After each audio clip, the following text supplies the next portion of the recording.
আসসালামু আলাইকুম। রোমানা শিমুল ব্লগ থেকে আমি শিমুল চলে এলাম নতুন একটি রেসিপির সঙ্গে। আজকে আপনাদের করে দেখাবো কিভাবে একটা ডিম দিয়ে খুব সহজে 1 পাউন্ড কেক তৈরি করবেন, তুলতুলে নরম কেক। এবং এটা কত সহজ একটা পদ্ধতি সেটাই আপনাদের সঙ্গে শেয়ার করব।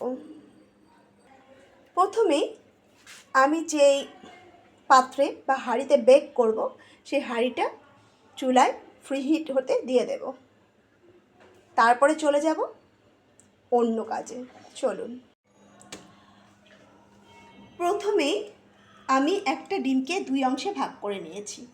এটা কুসুমের অংশ বা ইয়েলো সাইড, এবং এটা হচ্ছে হোয়াইট সাইড বা সাদা অংশ ডিমের। সর্বপ্রথম আমি কুসুমের অংশটা দিয়ে কাজ করব বা কুসুমের অংশটা তৈরি করব। চলুন তৈরি করা যাক। আমি একটা বোল নিয়ে নেব। বোলের মধ্যে দিয়ে দেব একটা কুসুম পুরোটা। তার মধ্যে দিয়ে দেব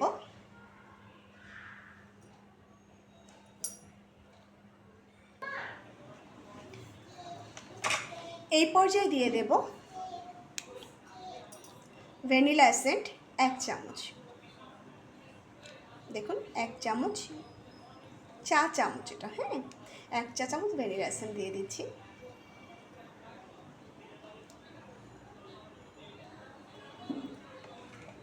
চলুন এরপর দিয়ে দেব 1.25 কাপ চিনি।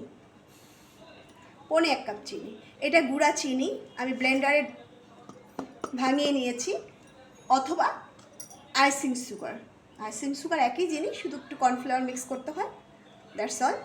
দিয়ে দিচ্ছি 1/4 কাপ রেগুলার তেল বা সয়াবিন তেল।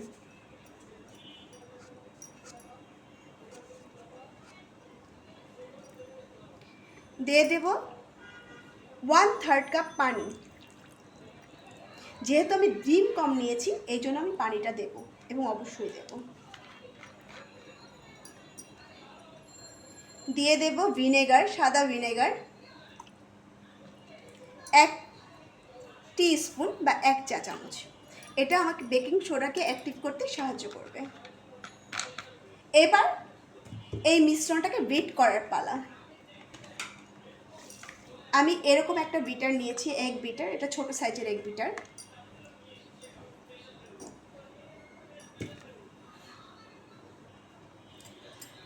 এগ বিটারের সঙ্গে এরকম 4টি নল থাকে বা স্টিক থাকে, হ্যাঁ। তো এই 4টি স্টিকের মধ্যে আমি এটা দিয়ে এখন কাজ করব, এবং এটা একটু পর দেখাচ্ছি কীভাবে কী করতে হয়। তো প্রথমেই আমি এগ বিটারকে এটা সেট করে নেব।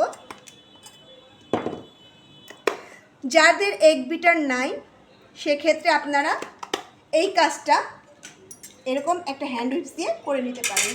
তো আমি এগ বিটার দিয়ে 2 নাম্বার স্পিড দিয়ে পুরো মিশ্রণটাকে প্রথমে বিট করে নেব। দেখুন আমি জাস্ট সবগুলো মিক্স করে চিনিটা গলে গেছে এই অবধি বিট করেছি। এবার আমি এটাকে খুলে নেব। আমি এই অংশটা খুলে নিয়ে এবার আমি এই অংশ দিয়ে কাজ করব। অনেকেই জানেন না যে এই অংশ দিয়ে কীভাবে কাজ করতে হয়। যারা জানেন তারা তো জানেনই, যারা জানেন না তাদেরকে আজকে দেখিয়ে দিচ্ছি এই অংশ দিয়ে অ্যাকচুয়ালি কী করতে হয়। তো আমি মেশিনে এটা সেট করে নিয়েছি। এবার দেখুন আমি একটা স্ট্রেনার বা জালি নিয়েছি, দেখতেই পাচ্ছেন। তো যে কোনো ধরনের জালি নিলেই হবে। এটার মধ্যে আমি প্রথমে নিয়ে নেব মেজারমেন্ট কাপের 1 কাপ ময়দা নিয়ে নিলাম। নিয়ে নেব 1/4 কাপ গুঁড়া দুধ দিয়ে দিলাম। দিয়ে দেব হাফ টেবিল স্পুন, লক্ষ্য করুন, half table spoon baking powder, এবং 1 পিঞ্চ, এখানে লেখাই আছে 1 পিঞ্চ, ঠিক আছে, অথবা 8 ভাগের 1 ভাগ। এটা হচ্ছে বেকিং সোডা, ওটা দিয়েছি বেকিং পাউডার, এটা বেকিং সোডা বা খাবারের সোডা, ঠিক আছে, খাওয়াতে আমরা যে সোডাগুলো ব্যবহার করি সেই সোডা। এখন আমি এই পুরো মিশ্রণটাকে এটার সঙ্গে মিক্স করব। আমি অল্প অল্প করে দেব এবং এটা দিয়ে মিক্স করব। বুঝাতে পেরেছি আশা করি। জাস্ট এই যে নলটা হয় বা স্টিকটা হয়, এটা দিয়ে আমি দিয়ে পুরো প্রোডাক্টটাকে 2 থেকে 3 বার এটার সঙ্গে মিশিয়ে নেব। 3 থেকে 4 মিনিট বিট করার পর আমার ডোটা এই পর্যায়ে এসছে, বা এরকম একটা কালার চেঞ্জ হয়ে এরকম একটা শেপে চলে এসছে। দেখতেই পাচ্ছেন ডোটা কীরকম ঘনত্ব হবে, কনসিস্টেন্সি কেমন হবে, এটা বোঝাই যাচ্ছে, দেখতেই পাচ্ছেন। এই ডোটা কিন্তু যেহেতু আমি 1 কাপ ময়দা দিয়েছি মাত্র একটা ডিমে, এই ডোটা কিন্তু অত পাতলা হবে না। হ্যাঁ, এটা অবশ্যই মনে রাখবেন, এই ডোটা কখনোই অত পাতলা হবে না। এবার মোস্ট ইম্পর্ট্যান্ট একটা পার্ট করতে যাচ্ছি ফোম কেকের। সেটা হচ্ছে আমি আরেকটা বোল নিয়েছি এবং বোলটার মধ্যে ডিমের যে সাদা অংশ ছিল, যে সাদা অংশ রেখেছিলাম, এই সাদা অংশটা ঢেলে দেব। সাদা অংশটা সুন্দর করে কেচে ঢেলে নিলাম। এবার আমি এই যে স্টিকটা ছিল, এই স্টিকটা অবশ্যই ধুয়ে নেবেন। আমি যে কাজ করেছি, কাজ করার পর দেখেন আমি সুন্দর করে ধুয়ে নিয়েছি। এটা অবশ্যই ধুয়ে নিতে হবে, কারণ না ধুয়ে কাজ করলে কিন্তু এইটার ফোম হবে না। ঠিক আছে, এবার আমি এগ বিটার দিয়ে খুব সুন্দর করে 4 থেকে 5 মিনিট এটাকে বিট করব, যতক্ষণ পর্যন্ত এটা ফোম না হয়ে যায়। তো চলুন কাজটা করে নিই। দেখুন বিট করে চলে এলাম। এই পর্যায়ে লক্ষণীয় বিষয় হচ্ছে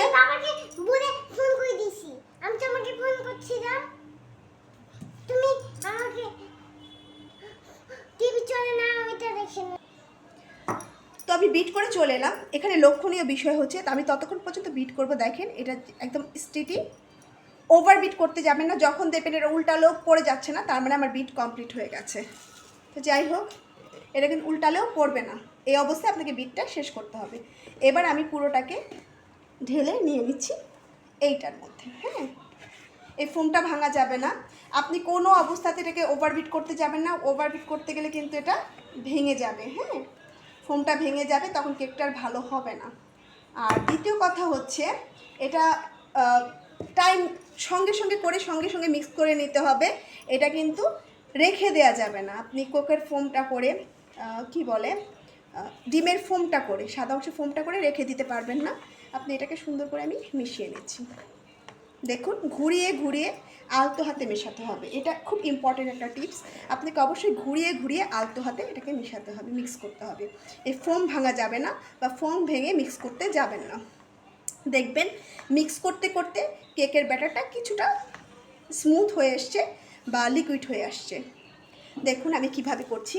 আমি জাস্ট ঘুরিয়ে মাঝখান থেকে আনছি, সাইড থেকে আনছি এবং ঘুরিয়ে জাস্ট এটাকে উপর থেকে ছেড়ে দিচ্ছি।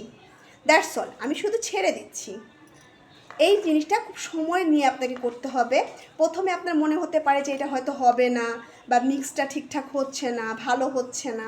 না, এটা একদম পুরো মিশে যাবে, টেনশন করার কিচ্ছু নাই। দেখুন, এই জন্য এই জিনিসটা আমি আনকাট রেখেছি আপনাদেরকে বোঝার সুবিধার্থে, কারণ নতুন অবস্থায় এই জিনিসটা বুঝতে খুব সমস্যা হয় যে আসলে কিভাবে এই জায়গাটা মিক্স করতে হয়, বা মিক্স করতে গেলে কিভাবে ফোমটা ভাঙবে না, কিভাবে মিক্স করলে। দেখুন আমি কিন্তু কোনো প্রকার চাপাচাপি করছি না, আর ডান দিক থেকে এনে বাম দিকে আমি ঘোরাচ্ছি।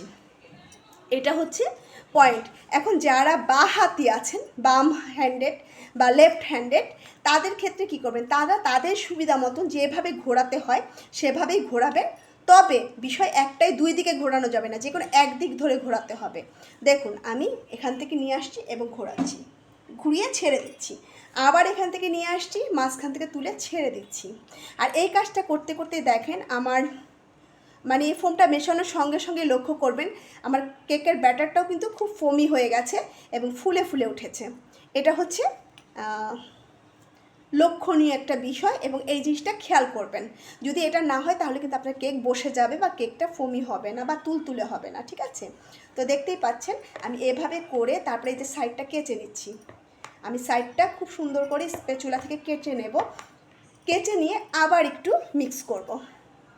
তবে খেয়াল রাখতে হবে কোনোভাবে ওভার কিছু করা যাবে না। সেটা বিট হতে পারে, বিটিং হতে পারে, বিট হতে পারে বা মিক্সিং হতে পারে, যে আপনি অনবরত করতে করতে কিন্তু আপনার ফোমটা না হয় ভেঙে যাবে।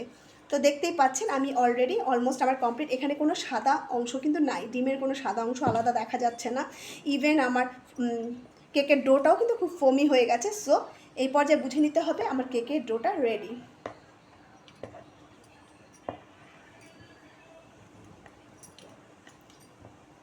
আমি কেচে নিচ্ছি, এবার ডাইসে বা মোল্ডে ট্রান্সফার করার সময় চলে এসছে। এবার আমি মোল্ডে এটাকে ট্রান্সফার করব। এই ডোটা বেশিক্ষণ রেখে দেওয়া যাবে না, বেশিক্ষণ রেখে দিলেও কিন্তু পানি ছেড়ে দেবে এবং ডোটা নষ্ট হয়ে যাবে। তো চলুন এবার মোল্ডটাকে রেডি করি ট্রান্সফার করার জন্য বা কেক বসানোর জন্য। এবার দেখাবো মোল্ডটা কী করে রেডি করবেন বা ছাঁচটা কী করে রেডি করবেন। এটা খুব সহজ। কেকটাকে সুন্দর একটা কালার আনার জন্য আমি শুধু জাস্ট হাফ চামচের মতন তেল দিয়ে দিয়েছি।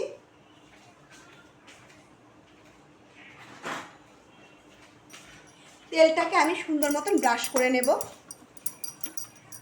দেখতেই পাচ্ছেন অনেক কিছু কিন্তু চোখে দেখে বুঝে নিতে হবে, সব কিছু কিন্তু মুখে বলে বোঝানো সম্ভব নয়, ঠিক আছে? তো দিয়ে দিলাম, ব্রাশ করে নিলাম। এবার আমি কোনো প্রকার বেকিং পেপার, পার্চমেন্ট পেপার কিছুই ব্যবহার করব না। আমি এটার মধ্যে ডাইরেক্ট কিছু ময়দা ছেড়ে দেব। এটা হচ্ছে সবচেয়ে সহজ এবং সবচেয়ে সুন্দর টেকনিক আপনার বেকিং। যে কোনো জিনিস আপনি যখন বেক করবেন, সেটা বিস্কুট হতে পারে, যা সব হতে পারে, তা সেটাতে সুন্দর কালার আনার।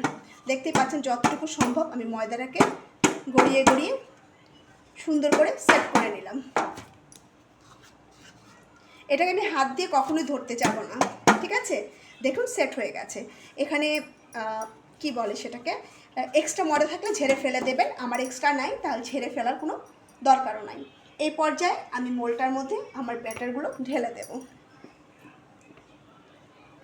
সরি, এটা দিয়ে ঢালা যাবে না, আমার এটা দিয়ে ঢালতে হবে, স্প্যাচুলা দিয়ে। দেখুন আমি স্প্যাচুলা দিয়ে জাস্ট ঢেলে দিচ্ছি, দ্যাটস অল। আমি স্প্যাচুলা দিয়ে ঢেলে দিচ্ছি। ঢালার সময় অবশ্যই আমার ফোমটা যেন ভেঙে না যায়। যেহেতু আমি তুলতুলে একটা কেক করতে চাচ্ছি, এই কেকে আমার ফোমটা যেন থাকে, সেটা খুব ইম্পর্টেন্ট। আমার কোনো অবস্থায় যেন ফোমটা ভেঙে না যায়, এটা আপনাকে খেয়াল রাখতে হবে।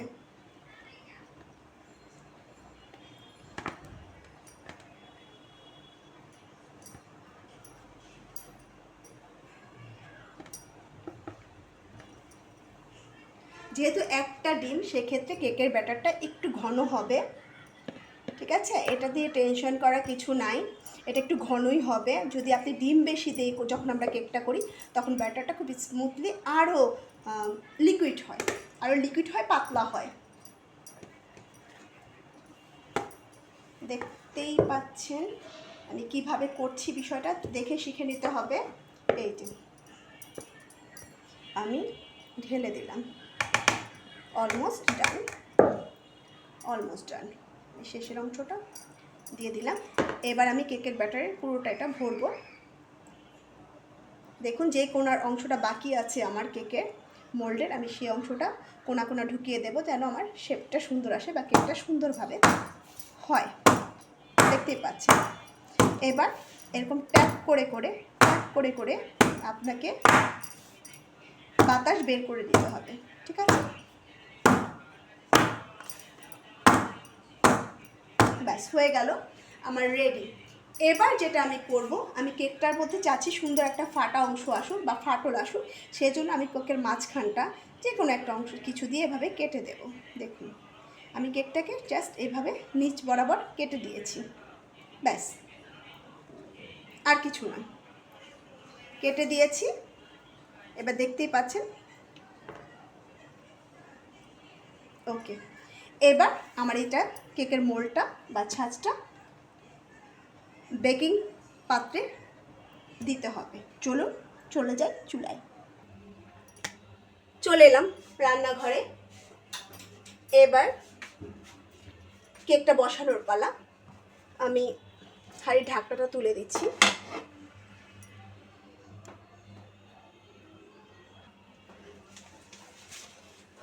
এবার আরেকটা টিপস দিচ্ছি, এরকম সাদা কাগজ নেবেন, কেকের কালার সুন্দর আনা, এরকম সাদা মানে খাতার কাগজ নেবেন। আমার মেয়ের খাতার কাগজ নিয়েছি আমি, আঁকি ঝুঁকি করেছি অনেক। তো এই কাগজগুলোকে অবশ্যই টিস্যু পেপার দিয়ে আমি দুই পাশে খুব ভালো করে মুছে নিয়েছি। এইবার আমি এটাকে সুন্দর করে বিছিয়ে দেবো। এই পর্যায়ে বিছিয়ে দেব,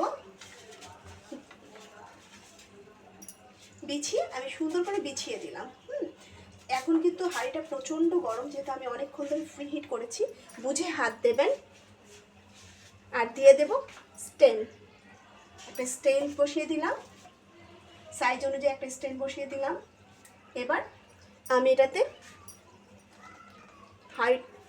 মোল্ডটা বসাবো। এখন মোল্ডটা কিন্তু এটা যদি অনেক গরম, মোল্ডটা বসালে আমার হাতে লেগে যেতে পারে, এই জন্য আমি এটা বোল্ড ক্লিপের সাহায্যে বসিয়ে দিচ্ছি। এবার মোল্ডটাকে সুন্দর মতন যতটুকু সম্ভব সোজা করে বসিয়ে দেবেন। আমি নিয়ে নিয়েছি একটা টাওয়াল, এটা আমি শুধু বেকিংয়ের কাজে ব্যবহার করি, 60 টাকা দিয়ে কিনেছিলাম। তো এই টাওয়ালটাকে আমি সুন্দর মতো এটার উপর বসিয়ে দেব, ঢেকে দেবো। হ্যাঁ, টান টান করে ঢেকে দেব এবং এটার উপর দিয়ে দেব ঢাকনাটাকে। এতে করে কেকের পানি, কোনো প্রকার কেক ঘেমে পানিটা ভেতরে পড়বে না, টাওয়ালটা শুষে নেবে। অবশ্যই এটার ফুটাটা বন্ধ করে দেবেন। আমি কটন, দেখুন কটন বাড দিয়ে হোলটাও বন্ধ করে দিয়েছি ফুটাটা। এবার এটাকে সুন্দর করে উঠিয়ে দিতে হবে। এটা কিন্তু বোঝার মতো একটা বিষয়, কারণ এটা যদি ঝুলিয়ে রাখেন তাহলে কিন্তু একটা আগুন লেগে যাওয়ার একটা চান্স আছে। সো সুন্দর করে উঠিয়ে দেবেন, এমনভাবে উঠিয়ে দেবেন যেন চারদিকে ঝুলে না থাকে, এবং ভালো করে চাপ দিয়ে হাঁড়িটাকে সুন্দর মতন এয়ার টাইট করবেন। এবার লো টু মিডিয়াম আঁচে কেকটাকে হতে দেবেন 30 থেকে 35 মিনিট। তো চলে আসছি 30 থেকে 35 মিনিট পর। চলে এলাম 35 মিনিট পর। সুন্দর একটা গ্রান বেরিয়ে গেছে। কেক হয়ে গেলে বোঝাই যায়, একটা সুন্দর একটা স্মেল বের হয়। বিসমিল্লাহ, খুলে নিচ্ছি। দেখুন কি সুন্দর হয়েছে দেখতে, মাশাআল্লাহ। কালারটা অসম্ভব সুন্দর হয়েছে। বিসমিল্লাহ, আমি এটা কাঠি ঢুকিয়ে দেখছি। দেখুন দেখুন একদম ক্লিয়ার। তার মানে আমার কেকটা অলরেডি কমপ্লিট। কালারটা দেখুন, কেউ দেখে বুঝতেই পারবে না যে এটা গ্যাসের চুলায় বেক করা। তো এই পর্যায়ে আমি নামিয়ে নেব। এটা কিন্তু প্রচুর গরম। আমি কেকটা নামিয়ে নিচ্ছি। দেখুন নামিয়ে নিলাম। এবার কেকটাকে ঢাকা দিয়ে রেখে দিতে হবে ঠান্ডা হওয়া না পর্যন্ত, বা ঠান্ডা হওয়ার আগ পর্যন্ত। আমি র্যাপিং পেপার দিয়ে এভাবে র্যাপ করে রেখে দিলাম ঠান্ডা হওয়ার আগ পর্যন্ত। চলে আসবো ঠান্ডা হওয়ার পর। চলে এলাম, এখন একটু গরম আছে, বাট আগে খুলবো আমি এখন। আর একটু পরে খুললে আরও ভালো হয়, ঠান্ডা হওয়ার পরে। এখন একটু গরম আছে, চারদিক থেকে কেকটাকে ছাড়িয়ে নিতে হবে।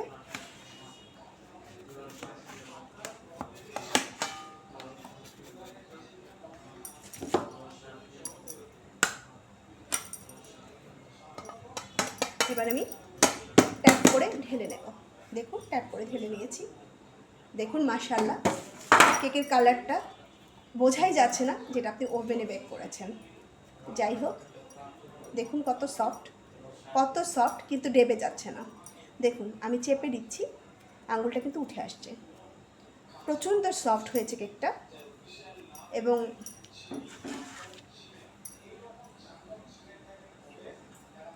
মাঝখান থেকে কেটে নিচ্ছি।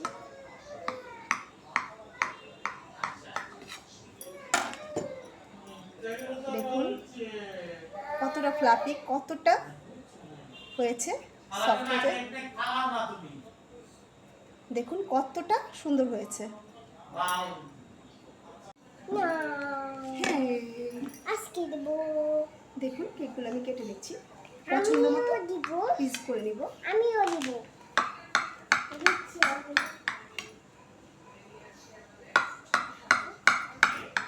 পিসটা তো অবশ্যই যার যার পছন্দ মতো করবেন, কীরকমভাবে পিস করবেন। আমি আমার পছন্দ মতো পিসগুলো করে নিচ্ছি, আপনারা অবশ্যই আপনাদের পছন্দ মতো পিসগুলো করে নেবেন।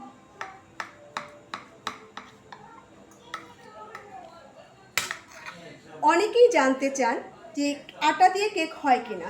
হ্যাঁ, আটা দিয়েও কেক হয়, তবে আটার কেকটা মেজারমেন্ট সব একই, কিন্তু আটার কেকটা খেতে ময়দার মতো লাগে না, কেকটা একটু অন্যরকম লাগে। এই হচ্ছে পার্থক্য। দেখুন দেখুন কত সফট। দেখুন কেকটা কিন্তু ভেঙে যাচ্ছে না, কেকটা পারফেক্ট হয়েছে, ভেঙে যাচ্ছে না। আমি যত এটাকে নাড়াচাড়া করি এটা কিন্তু ভেঙে যাচ্ছে না। আলহামদুলিল্লাহ, দেখুন ছেড়ে দিলে উঠে যাচ্ছে। দেখুন আমি চেপে নিচ্ছি, ছেড়ে দিলে আবার বড় হয়ে যাচ্ছে। দেখুন, দেখেছেন? তো আজকে এই পর্যন্তই, দেখা হবে নতুন কোনো টপিক্সে বা নতুন কোনো রেসিপি নিয়ে @রুমানা শিমুল ব্লগে। তো আজকের মতো এখানেই বিদায়। আমার চ্যানেলটাকে অবশ্যই সাবস্ক্রাইব করবেন, লাইক কমেন্ট শেয়ার করবেন, আর নোটিফিকেশনের জন্য বেল আইকনটি চেপে দেবেন। আমার পাশে সব সময় থাকবেন, এই আশাতেই আজকের মতো বিদায়। Tata, bye bye.